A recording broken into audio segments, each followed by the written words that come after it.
दोस्तों अभी हाल ही में एससीओ यानी कि संघाई कॉरपोरेशन ऑर्गेनाइजेशन की मीटिंग हुई थी और ये एससीओ के नाम में ही है संघाई, जो कि चीन से ताल्लुक रखता है। एससीओ मीटिंग में हमेशा चीन का दबदबा होता है, लेकिन इस बार की एससीओ मीटिंग में मोदी की दहाड़ से चीन बौखला गया और अब चीन मानने लगा है कि भारत इतना पावरफुल हो चुका है कि वह चीन को टक्कर दे सकता है या फिर चीन से आगे जा सकता है। अब एक सर्वे में यह भी बताया गया है कि अब तकरीबन 75% चाइनीज लोग भारत से खौफ खाते हैं, लेकिन इसी बीच तिब्बत ने वार्निंग दे दी है भारत को और तिब्बत के चीफ ने साफ साफ कहा है कि भारत की सेना को अब चीन की जमीन पर कब्जा करना चाहिए, नहीं तो चाइना 5 फिंगर पर घेर सकता है भारत को। आखिर यह सब क्यों हो रहा है, तो आपको बता दें कि एससीओ मीटिंग में भारत का दबदबा देख अब चीन भी काउंटर अटैक करने का सोच रहा है। उसका जो पहला फिंगर है लद्दाख, और भी उसके फिंगर्स है जिनको टारगेट कर रहा है। हम आपको डिटेल में बताएंगे, लेकिन आप कमेंट करके बताइएगा कि क्या अब भारत को अटैक करना शुरू नहीं कर देना चाहिए चीन पर बिना वेट किए हुए। नहीं तो चीन समझ रहा है कि भारत अब पावरफुल देश होता जा रहा है, इस वजह से वह काउंटर अटैक करने के लिए 5 फिंगर पर अटैक कर सकता है और तिब्बत ने भी यह वार्निंग दी है। क्या कुछ बोला है थोड़ा सा अब आपको डिटेल में बताते हैं। दोस्तों तिब्बत के चीफ ने भारत को वार्निंग देते हुए कहा कि लद्दाख तो पहली फिंगर है चीन की, बल्कि चीन तो आज आपको 5 फिंगर के जरिए घेरने वाला है। और यह कोई तिब्बत द्वारा दी गई पहली वार्निंग नहीं, बल्कि तिब्बत की तरफ से भारत को कई बार वार्निंग दी जा चुकी है और वह भारत को एक अग्रेसिव पॉलिसी अपनाने का बोल रहा है और कह रहा है कि आप चीन से ज्यादा बातचीत मत कीजिए, क्योंकि जितना आप बातचीत करेंगे उतना ही उसके जाल में आप फंसते जाएंगे। और इन्हीं सब बातों को ध्यान में रखते हुए तिब्बत के चीफ ने आज फिर से कहा कि आप सब तैयार हो जाइए, क्योंकि अब 5 फिंगर के जरिए आपके खिलाफ चीन मोर्चा खोलने वाला है, क्योंकि चाइना की वन चाइना पॉलिसी आपके लिए बहुत ही खतरनाक है। चीन की पहली फिंगर लद्दाख है और दूसरी फिंगर है नेपाल की, और नेपाल के बाद भूटान फिंगर है, उसके बाद सिक्किम और फिर अरुणाचल प्रदेश चौथी और 5वीं फिंगर है। ऐसे में चाइना ने इन 5 फिंगर पर भारत को घेरने का पूरी तरह से प्लान तैयार कर लिया है। भारत को अब वियतनाम और इजराइल का ऑप्शन अपनाना चाहिए चीन की जड़ों को उखाड़ने के लिए। भारतीय सेना को अब अपने ही इलाकों को डिफेंड करने की जरूरत नहीं, बल्कि आज भारत को चाइना की नीति अपनाकर चाइना के ही इलाकों पर कब्जा करने की जरूरत महसूस करनी चाहिए, क्योंकि अगर हम चीन के खिलाफ अपने एरिया को ही डिपेंड करते रहेंगे तो अक्साई चीन की तरह हम अपना एरिया भी गंवाते रहेंगे।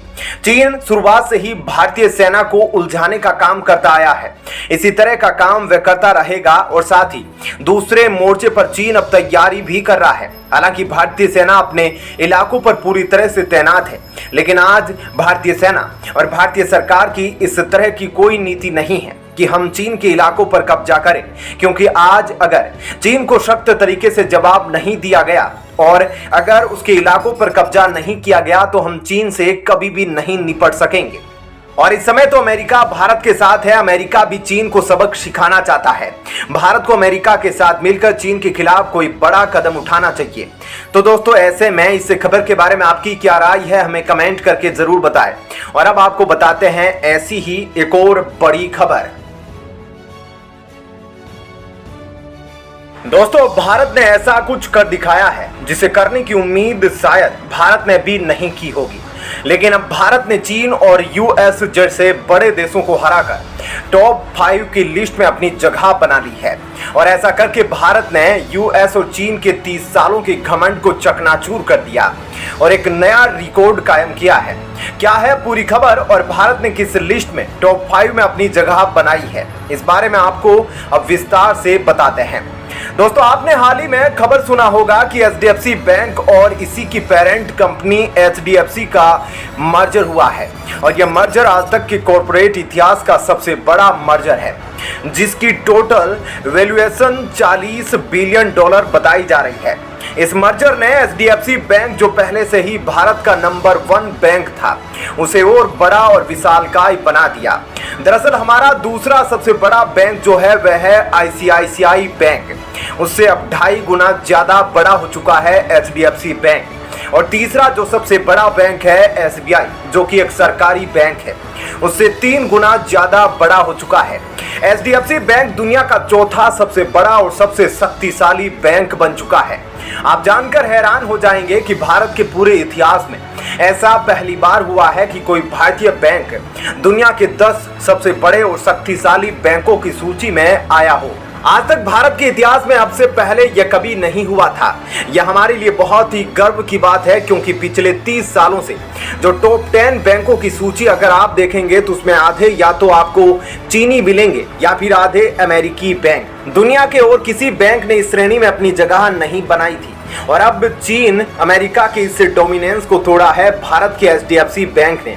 आप रैंकिंग देख सकते हैं, जो वैल्यूएशन है उसके हिसाब से नंबर 1 पर है JP Morgan Chase, दूसरे नंबर पर है चीन का ICBC और तीसरे नंबर पर है बैंक ऑफ अमेरिका और चौथे नंबर पर आता है HDFC बैंक, जिसकी वैल्यूएशन $171 बिलियन है। और बताया जा रहा है कि HDFC बैंक की जो ग्रोथ है अगर वह ऐसे ही बढ़ती रहती है तो आने वाले कुछ ही सालों में HDFC बैंक अमेरिका और चीन के सबसे बड़े बैंक ICBC को पछाड़कर दुनिया का दूसरा सबसे बड़ा बैंक बन जाएगा।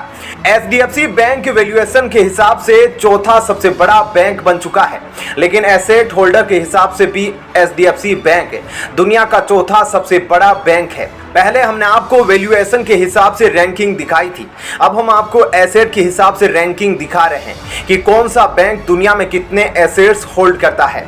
उस हिसाब से HDFC बैंक दुनिया का चौथा सबसे बड़ा बैंक है।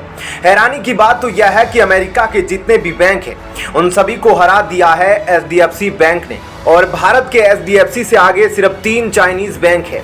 कोई भी अमेरिकी बैंक भारत के HDFC को नहीं हरा पाया है। और हैरानी की बात तो यह है कि HDFC के पीछे कौन कौन से बैंक है। इनमें 2 बड़े बैंक है, JP Morgan Chase और बैंक ऑफ अमेरिका। इसके अलावा जो जापान का सबसे बड़ा बैंक है मित्सुबिशी फाइनेंशियल, उसको भी भारत ने पीछे छोड़ दिया है। साथ ही ब्रिटेन के सबसे बड़े HSBC बैंक को हमने हराया है। फ्रांस के सबसे बड़े बैंक BNP परिवार को भी भारत ने बुरी तरह से हराया है। यकीन मानिए यह भारत के लिए बहुत ही बड़ी बात है, क्योंकि यह दिखाता है कि आज की तारीख में भारत की फाइनेंशियल पावर कितनी ज्यादा बढ़ चुकी है। हम अमेरिका और चीनी बैंकों को बुरी तरह से हरा रहे हैं और यह दिखाता है कि आगे जाकर भारत एक बड़ा आर्थिक सुपर पावर बन सकता है। तो दोस्तों, इस खबर के बारे में आपकी क्या राय है, हमें कमेंट करके जरूर बताएं। और अब